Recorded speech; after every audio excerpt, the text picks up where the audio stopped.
Hi, Rich Ventura, Vice President for B2B at Sony, and we are in day 3 of InfoComm. And today we're going to have just an amazing panel. We're going to be talking about what we've all gotten to see this week, trends. I think we all agree this has been a great week, hasn't it? Oh, yeah. Absolutely. Uh, it's great to be back.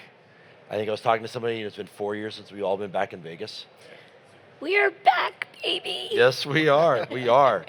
On this panel, we have, I'm going to actually make it even easier. I'm going to let everybody introduce themselves because I can't do justice on everybody and your backgrounds.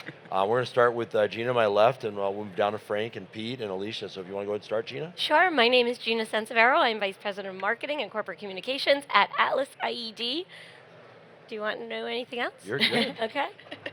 Frank Pisano. I'm VP of Sales in the Americas for BrightSign.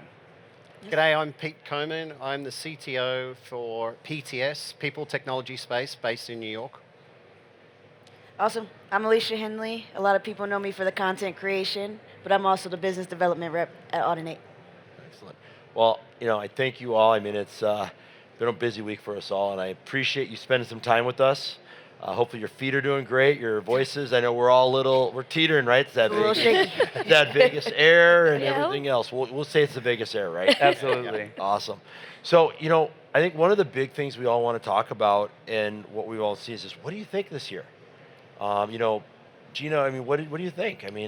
Oh, I feel like we are so close to being normal again. Like we are so close to 2019, you can touch it. The energy when they opened up those front doors.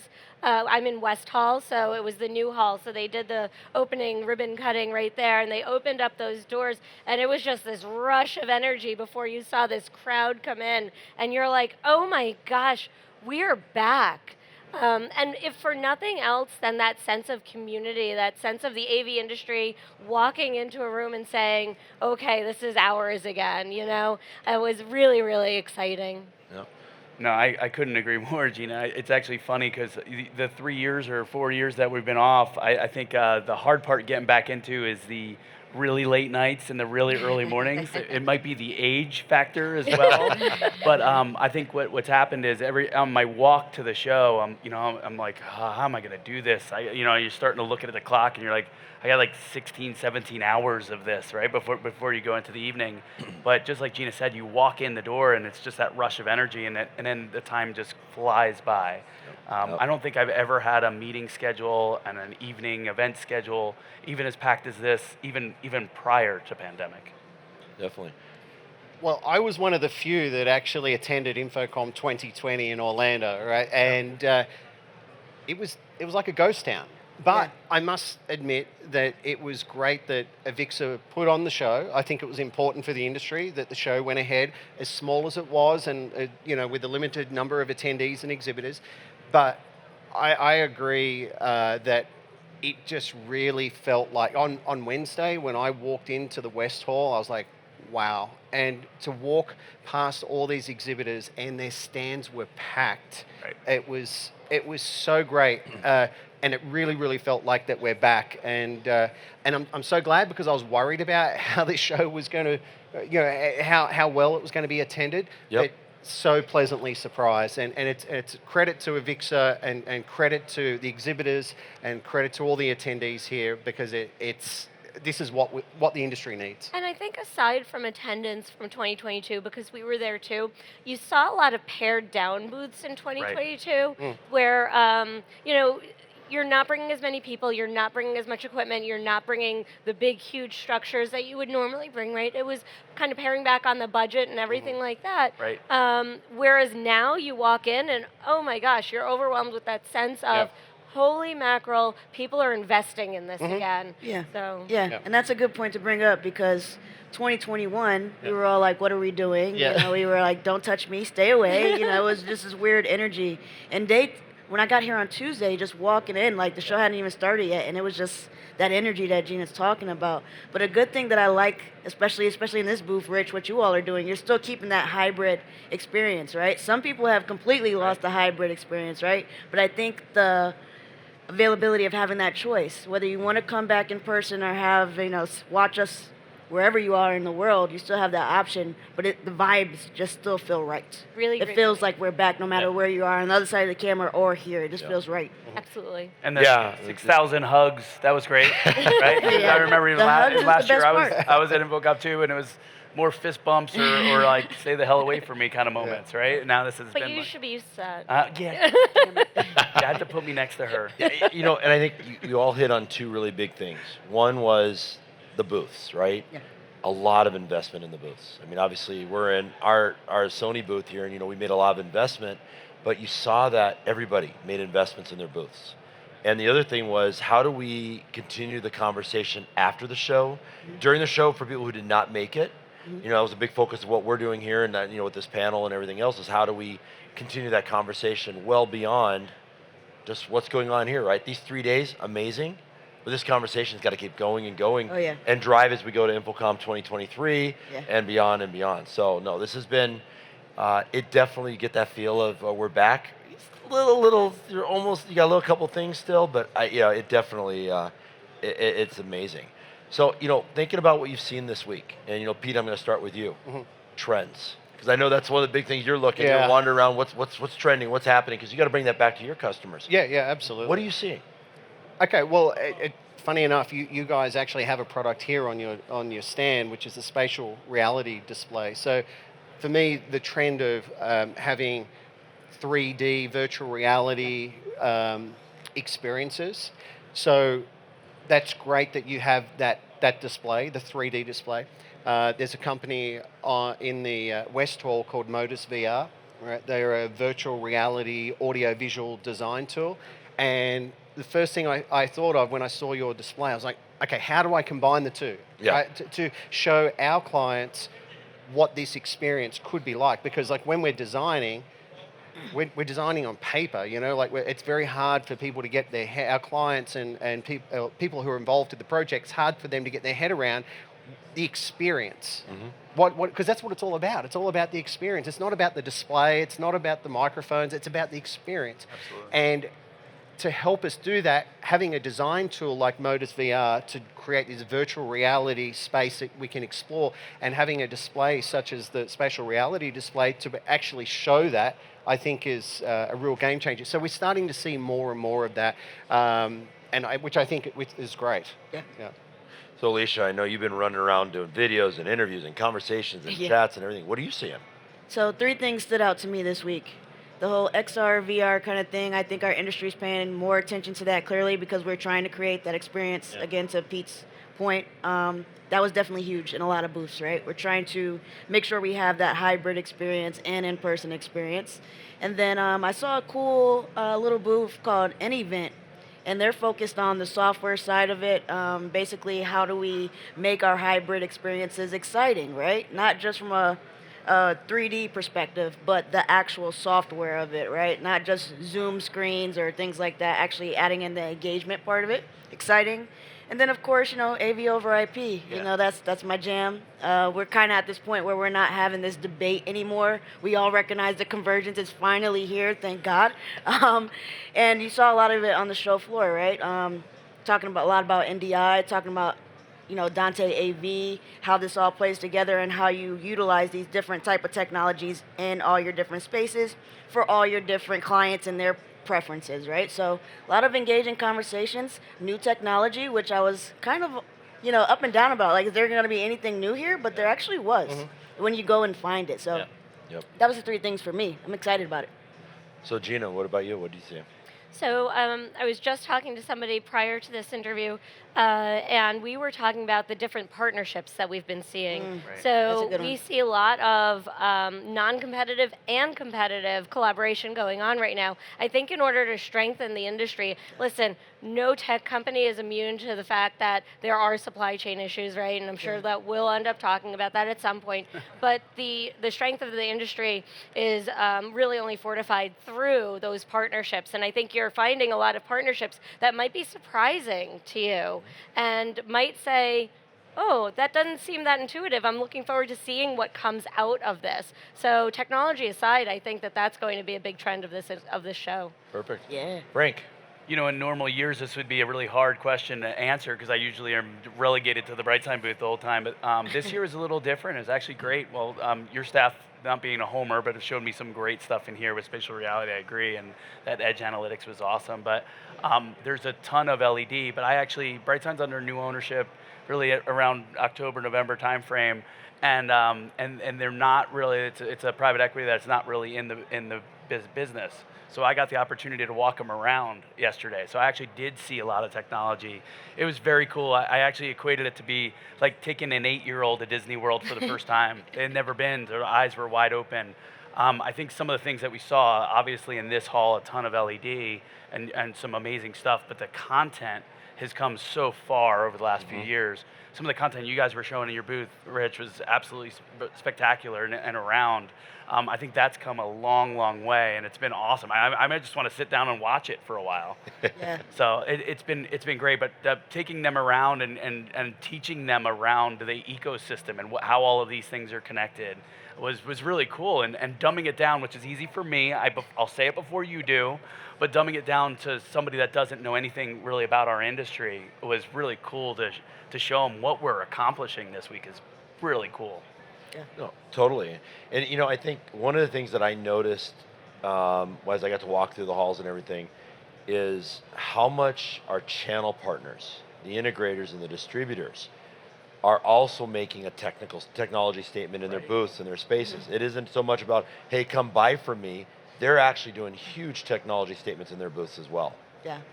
Yeah, that's a really, really good point. And I think that that's what's going to keep them relevant too. And recognizing that is really important. You see a bunch of integrators having booths here this year. And that was a trend that started before COVID, kind of slowed obviously in 2021, but came back with a vengeance this year. It did, and I think it's hard to miss. You walk through the West Hall, you saw more and more everywhere, and, Yep. and it was great to see that because it also shows this community we built, right? And I think that was the big thing that we've talked about all this week with the Think AV process and everything, is we need to talk as a community. It's not just about the manufacturers, the end users, the consultants, the integrators. It's really this big community that we have to talk about. And I think, one of the things that we did at Sony to kick off this whole week was we talked a lot about DEI. And I know that's near and dear to all of us as executives and leaders in our organizations and leaders in the industry. It's really important that we're looking at the entire community, not just from the companies, but from our people. And I don't know, Alicia, I've talked a lot about this. I mean, I know this is near and dear to everything we've all talked about. And what did you see about that this week? I mean, I think it seemed to be a different voice. I mean, I think we had a lot of good conversations, and they weren't based off of just how are we going to do it. It was more about the action, like my shirt, say less, do more. I think we're past the point of how are we going to do this? How are we going to do this? How do we get young people? How do we get people of color? It's more about, okay, what action plan, what strategy are we actually going to execute? And I think that was the pivot of the conversation when it comes to DEI this year, opposed to, oh, we just noticed that we need to do this.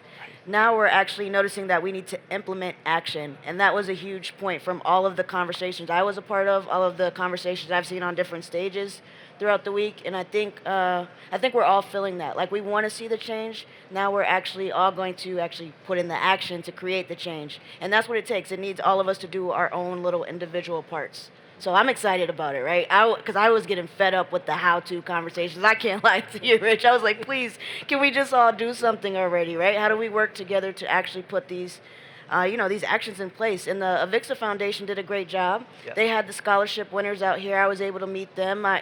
As soon as I heard they won the scholarship, I got on LinkedIn and I added them. I'm like, what can I do? Because we're giving out these scholarships. We're giving money. We're giving them the opportunity to come to the show. But how do we keep them here? Yeah. Yep. What's the follow-up after that? Are we giving them jobs? Are we giving them opportunities? Are we presenting them with ways to think outside of the box to get into our industry, right? Like sound girls. I love being a sound girl. I thought I was going to run the boards forever. I thought I was going to be front of house for Beyonce, for crying out loud, right? But then you have to start thinking outside of the box, like, man, instead of running the boards and kind of hitting this pay cap, you can actually work for a company that makes that and then be a part of the conversation that leads to technology pushing the industry forward. So I was just excited to talk to the younger group of people. And it's weird when I say the younger group of people because a lot of people are like, Alicia, you're the younger group of people, but there's a lot of more energy in younger people that we can spark inspiration to join and actually stay here. So that's my 2 cents, sir. Yeah, I agree. I mean, we've been talking about it. You know, how do we get more young people into the industry? Right. With no action, to be Yeah. honest. Yeah. Let's be honest about it. Yeah. Right? Yeah. There's been zero action, and we, as an industry, we all need to do more. We all need to do more. I think, unfortunately, you know, with COVID, that's set us back a little bit because a lot of people. A lot of us have learnt by doing and being taught by others and mentored by others. And with everyone sort of being remote, we lack that interactivity and that mentorship. But hopefully now we're starting to turn things around. I think it'd be nice for, you know, I know Avixa is doing some things, but we'd always want them to do more to encourage. What's the pathway? Have a pathway program into this great industry. I think probably all of us in this room probably fell into this industry. Every single one of us. Fell right? into the industry. It wasn't like, hey, I know I'm going to be in the AV industry when I grow up. That's right.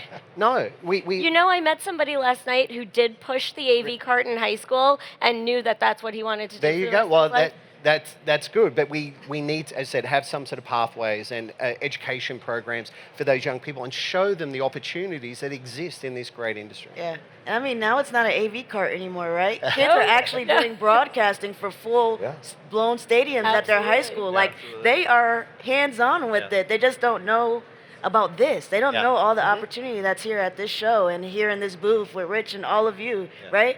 When I met all of you, that's when my life like changed. Coming to Digital Signage Expo and just hanging out at the parties with you guys and learning from you all. That changes the game. Yeah, it does. We do go to parties. That's right. Great parties. Yes, yes. And I know, I mean, Gina, you know, being an executive in the industry, and I know this is a big thing you're driving, and it's always, it's a challenge for us, right? As executives to bring, as Alicia was saying, bringing in this new talent, bringing in everything.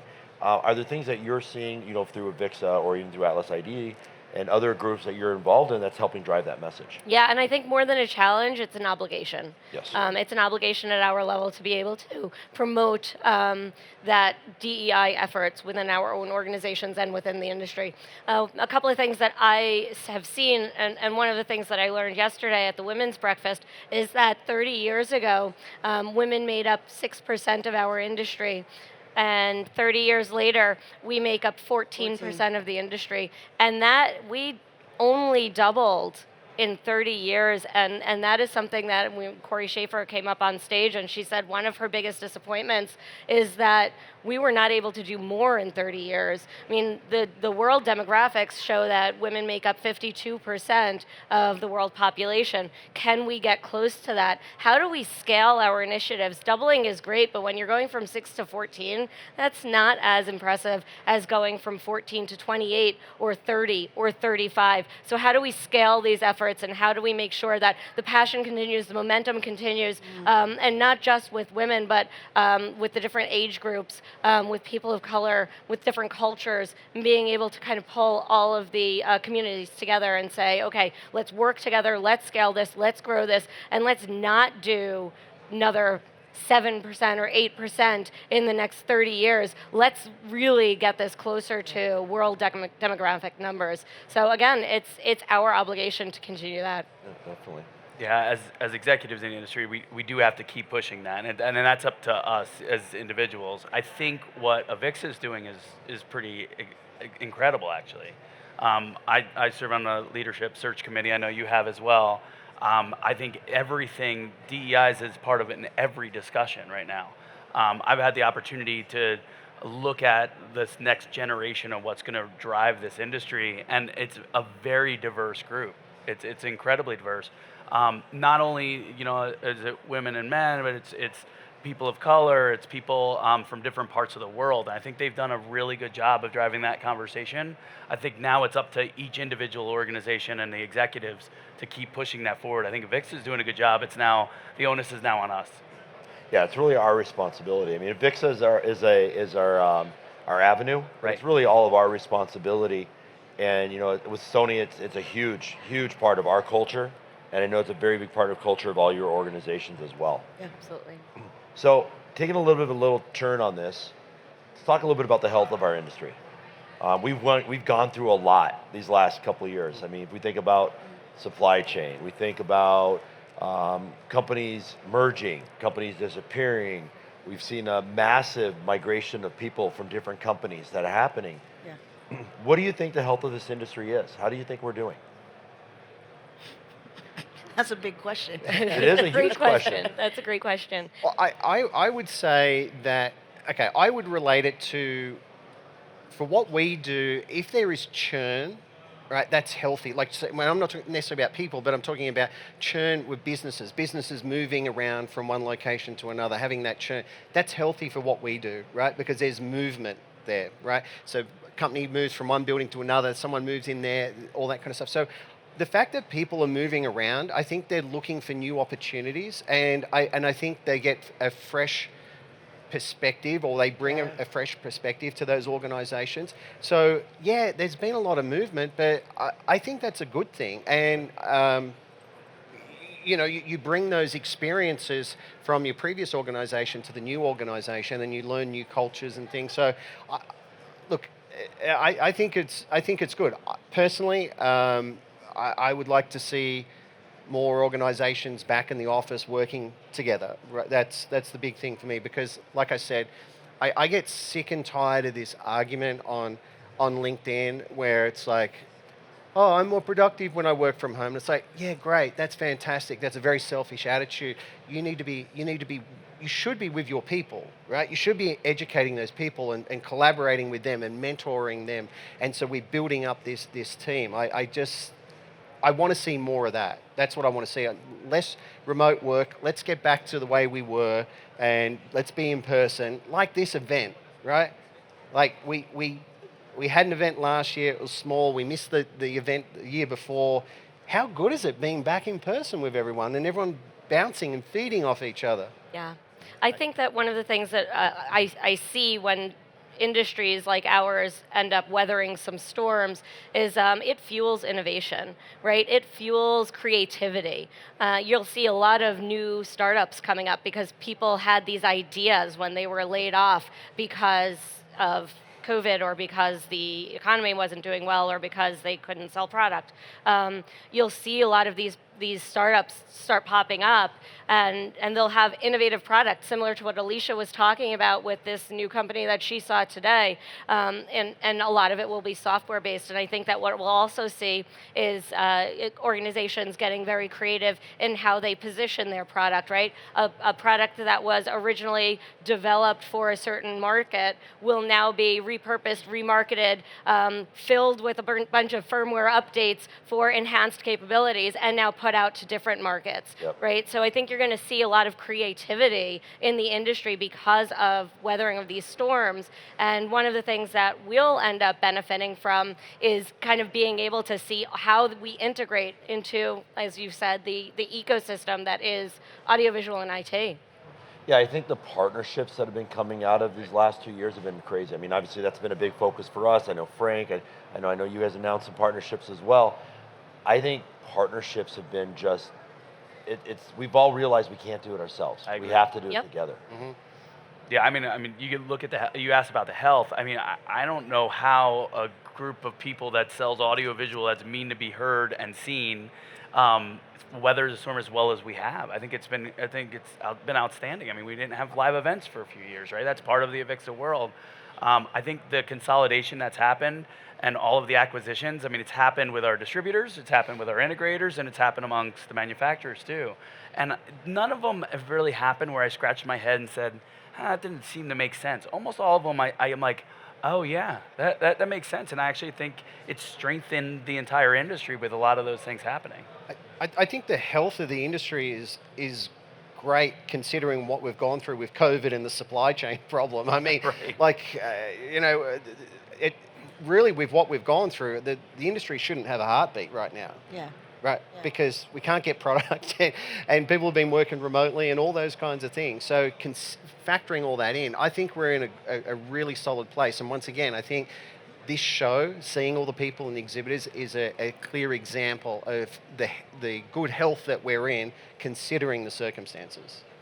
I mean, so much tragedy, right? Like out of COVID. Just like step out of our industry, right? There's just bunch of tragedy, right? And it's sad, but what I am happy about through all that tragedy is that it forced this industry to wake the hell up, right?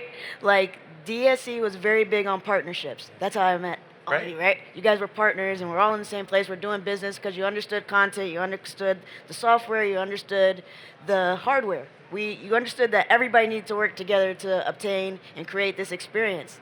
And then I would start coming to this show, and it was complete opposite. It was like, oh, if you talk to this person, then you can't talk to this company, or if you talk to this company, you can't do this company.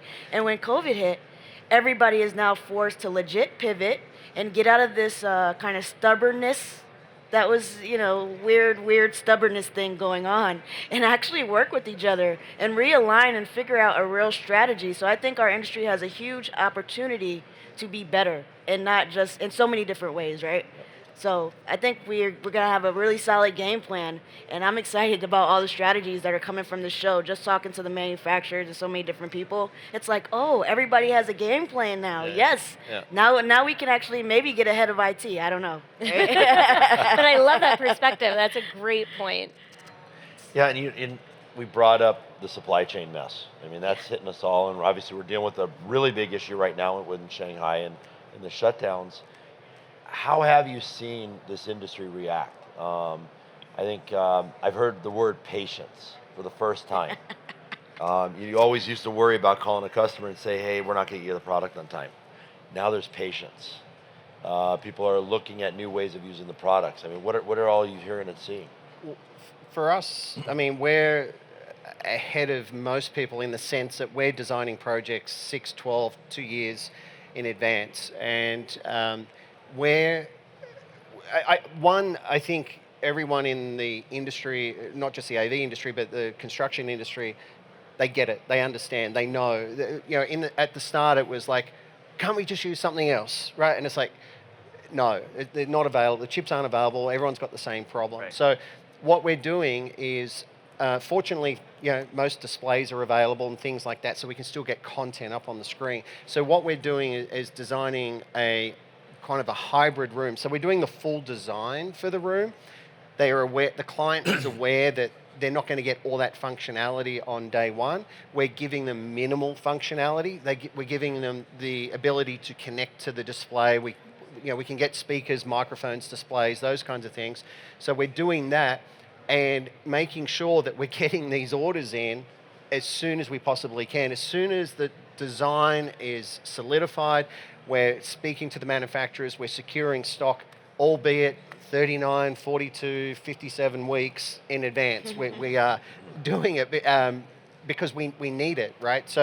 But patience is, is the key to it all.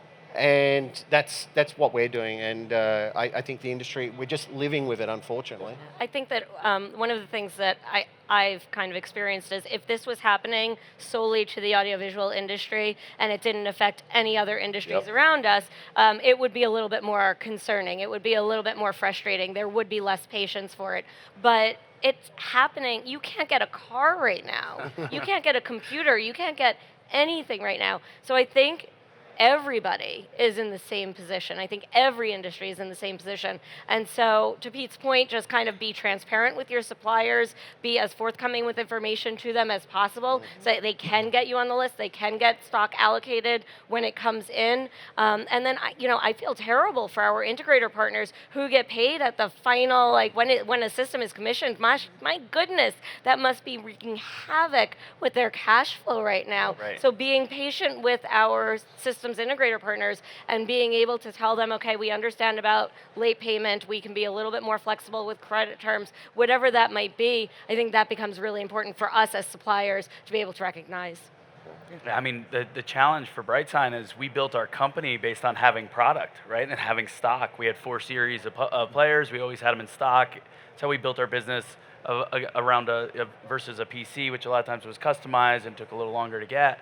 So this is the first time in company history we've had to deal with back orders. And I think the one thing we are, to your point, as far as the flexibility and all that stuff, there's a lot of folks that were always using Brightshine's their flagship player, and now I'm going in completely anti-sales mode and be like, well, wait a minute, what you're doing could utilize a lesser player. You don't need that much processing. So I'm doing the anti-sales approach and taking like my ASPs down in half the time, but doing right by the customer, getting the end user something that's on the screen and working appropriately. I'm just hoping my customers have short memories and go back to my flagship product. But right now, I mean, it's all working together. I mean, we were talking about partnerships. It's all working together to try to keep our customers happy and afloat now that we're hand to mouth as far as a lot of the supply goes. Making sure that one or two of my partners aren't overly stocked so I can actually go and get those critical deployments out. Yeah. Yeah, from my perspective, it's all about being as transparent as possible, creating that trust, again, being as proactive as possible, right? Like, okay, guys, I can get you this, but you got to do this now. Like, let's not be reactive. We need to actually be proactive when we're, approaching this situation. And then also just have an open mind, like talking to clients about different solutions. There are so many people that used to be against software that when I talk to them now, they're like, you know what, Alicia, that makes a lot of sense because a lot of hardware partners, you can scale that hardware on the back end with software, right? You can add channels of audio within software now. So it's just about thinking about things a little different. And it goes back to that whole pivot thing, just being open to what's out there. And I think that in itself is exciting because it's not like you're trying to shove information down people's throats anymore. They're actually just open to different solutions so they can get the job done. And it actually creates opportunities for some of the other manufacturers. I mean, obviously, you get these the big players, like your Crestrons of the world. They don't have stock, don't have touch panels. Okay, so we still need touch panels. So we're looking at other manufacturers. Try something new. Yeah, that's right. Try something new. Try So something new. actually, sometimes these things create opportunities for others, and it's not necessarily a bad thing. People in this industry are so used to, that's the way we've always done it.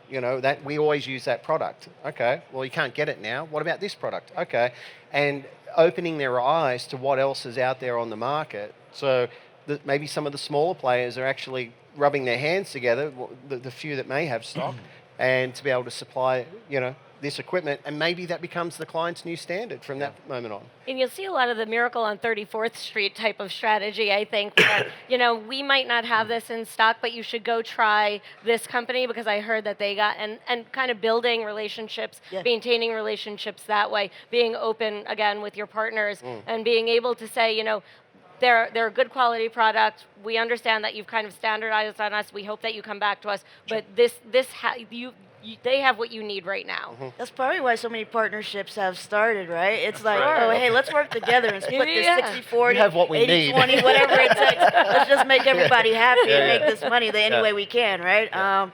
But that's a great point.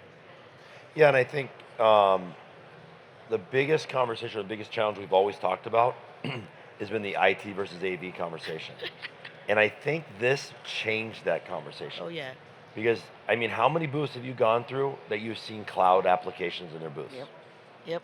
And I mean, seriously, if we go back to the last InfoComm here, very few, right?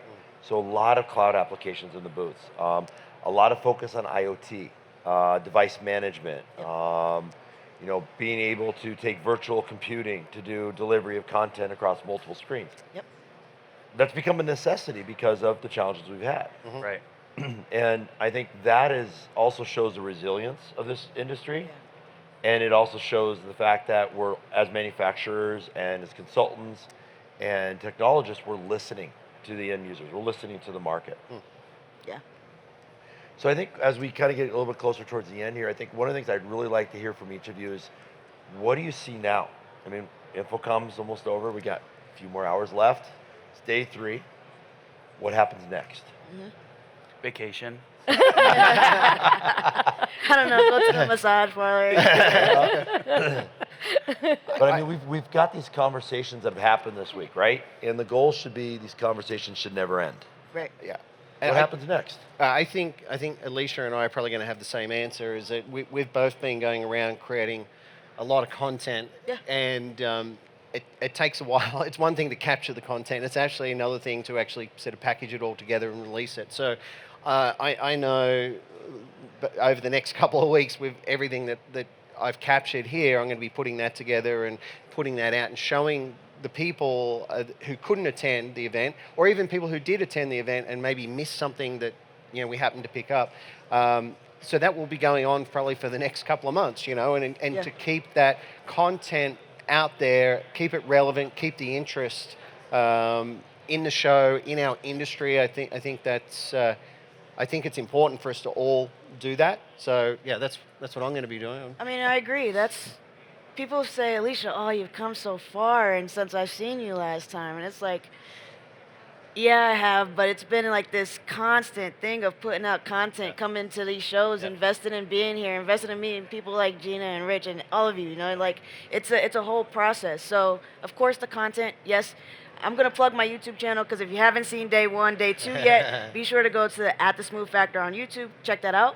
But also, follow up. The reason I have been so successful in creating like what seems these huge leaps and bounds over each year is because I'm really good at following up. You're gonna see me here, you're gonna see me online, and then I'm gonna call you because I want you to. I'm gonna keep calling you until you answer too. So that's what has to happen here. We've had a lot of great discussions, but everybody's got to take the time to follow up, so that way all of these ideas and inspirations that have sparked don't die, because we have to act on them to keep pushing us forward. And Absolutely, that I is actually part of found our out job. last week that we're neighbours. We're neighbours. We're basically neighbours. We live So in they're adjoining- gonna, they're gonna be sick of us. Yeah, I know. So we're going to join forces. We're going to take over this Oh, industry. new partnership Partnership, building right now. exactly. Partnership. No, I completely agree. I think it's all about the follow-up, right? Yeah. Make sure that you maintain those relationships that Exactly. you've reignited here, or the new ones Right. that you are trying to cultivate.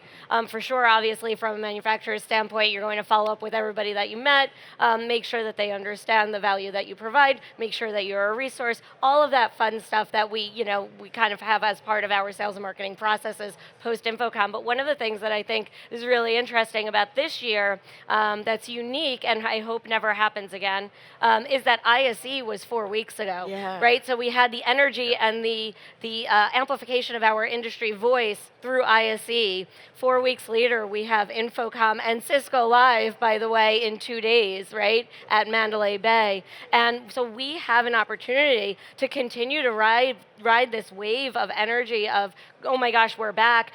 We're getting our trailers on the road in 2 weeks. So for those people who were not able to come here, or ISE, or Cisco Live, we're getting our trailers on the road, and we're going to ride that wave of energy, and we're going to say, okay, we're back, and we're now bringing it to you. How else can we be creative in our follow-up and follow through, right? Oh, Gina's gonna have to come down to the beach. Pete. Exactly.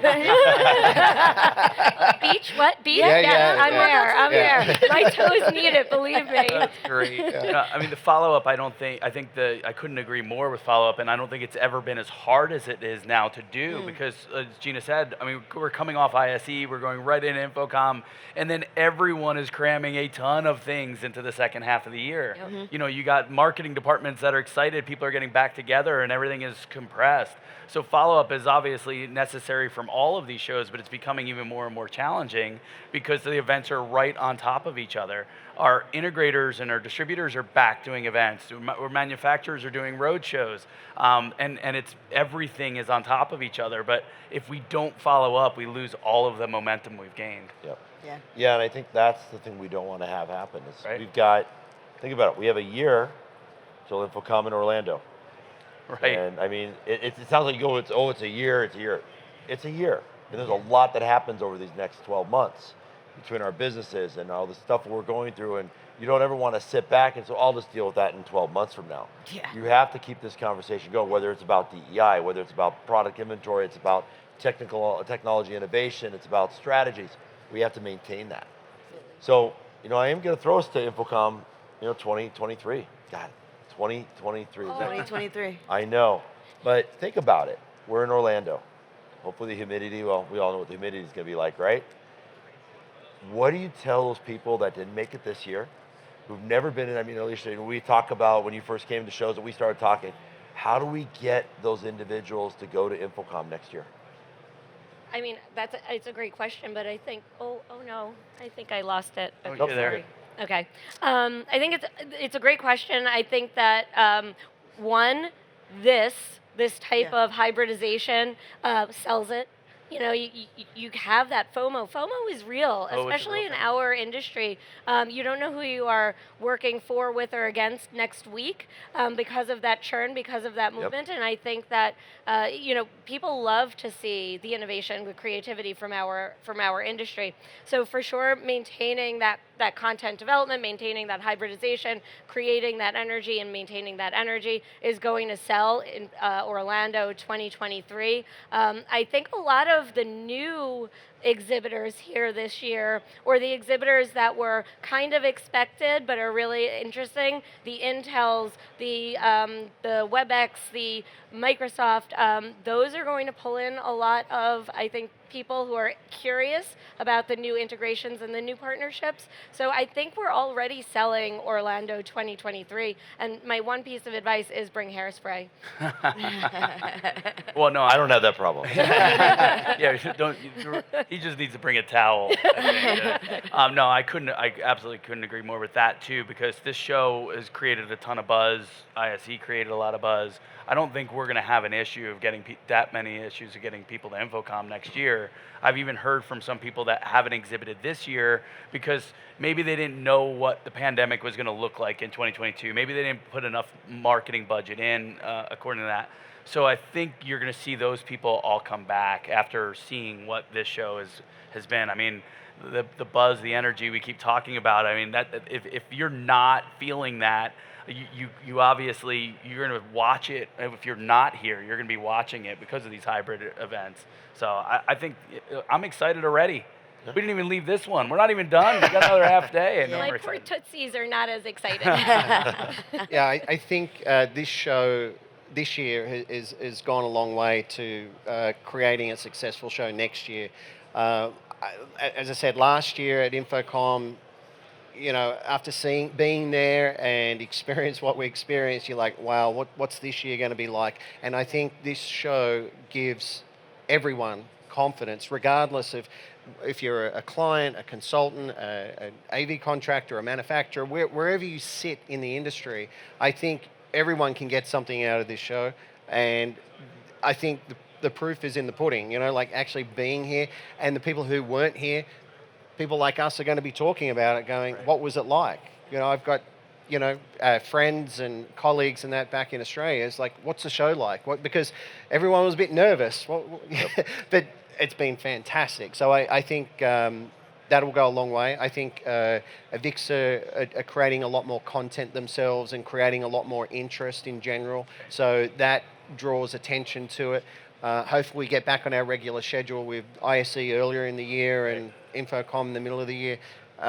Events, I mean, like Sony have regular events all around the country as well. So I think we do need to keep up the momentum. We do need to keep the conversations going because it's to all our benefit, regardless of where we sit in the industry, to, what they say, all ships rise on a rising tide or something like that. So if the industry's doing well, hopefully we're all doing well. Yeah, I mean, I don't think there's ever been an issue of getting people here. What is this, like 20, 30,000 show? Ever since I've started coming, there's thousands of people here. It's not the issue of getting people here. It's getting new people here. Yes. Right. And that's always been my, unique strategy and purpose. Everything I do is with a purpose, intention. And it's like, okay, how can I tell the story of this show to people that are different, right? People who don't know about the industry. Like you said, it was so fun walking 8-year-olds or 8-year-olds around the show floor, telling them about it, right? How do we get new people here that utilize our technology to create experiences? Mm-hmm. And that's the focus for me. It's like, all right, what can I do different, video-wise, or how many interview conversations can I have with people outside of our industry that are in technology, and say, hey, there's a dope show called InfoComm, come and check it out, right? So that's always the focus. This show is great. There's no trouble getting people here, right? Some people have chose to sit out because of the circumstances of the world, and they'll have FOMO. They'll be here next year or the year after, and it's fine. But really, the focus is getting new people New Yeah. people, new end users, new integrations, new manufacturers, and just new, fresh blood. Let's do it. Yep. Let's get it. Yep. Let's get Agree. it. Well, I want to thank our panel. I think we had just an amazing conversation, and it is great to see everybody together again. I think I remember Tuesday at our event, we saw a lot of you coming into there. It was just great to see people Yeah. and that energy, right? And it didn't stop. And we saw the energy through that, and then we saw the energy on the show floor, and we saw a lot of energy Wednesday night by a lot of individuals. This was me all night. And I was happy to see they still had energy Thursday morning. Yeah, exactly. So I want to thank our panel, Gina, Frank, Pete, Alicia. I thank you for spending time with Sony. Thank you for spending time with our for having us. industry. And thank you. And everybody have a great rest of the day for the last day of the show. Thank you for the Thank invitation. you. having Thanks, us. Rich. Thanks.